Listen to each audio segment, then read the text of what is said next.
apple of the ladies' eye, and we're off to a fine beginning. Well, as you can imagine, Mark, I've got a special interest in Steve. He's against a very experienced opponent here, which obviously is the best way for Steve to break into this business.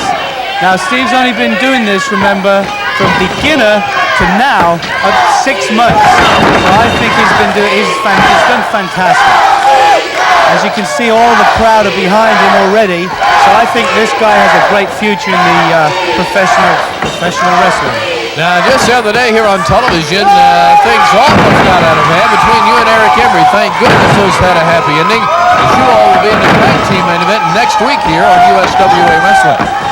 Well, you know that Eric and I don't know, I think it's Akbar. Akbar's the one behind this. He's the one telling his funkers to say this or do that. You see that? That guy just spat at Steve. That's right, the medicine man, Chris Youngblood, agitated Steve Williams and now is taking advantage in the ring as he drops the back of that knee down on the head.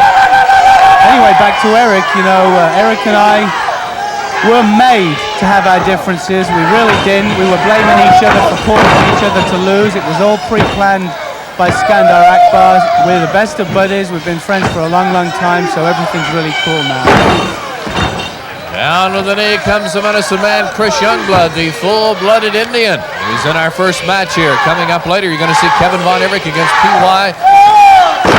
With Tojo in his corner. We've got the Stud Stable against Jeff Jarrett and Matt Bourne. That exciting title rematch main event that you've already seen and heard the reasons for. We've got an interview right after this bout as you enjoy the analysis of gentleman Chris Adams, who's joined us here for this first bout.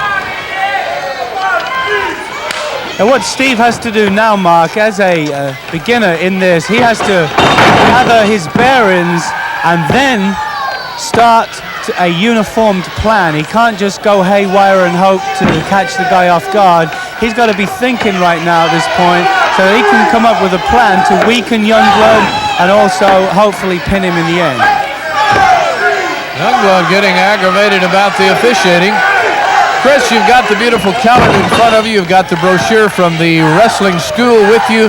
Feel free to tell us anything about these things you like. All we hear about the calendar from Terrence is that he's mad that he's not on the cover. Well, he's not on the cover. You know, they call them ginger beers in England. I'm not sure what they call them here, but I think Tony on the cover is a whole lot better. Oh, good move, Steve. I'm glad that he's suddenly had the thought to move on that one. Now he's coming back, and hopefully he's got a plan in where he can do something and pin the guy. Over and down goes Chris Youngblood.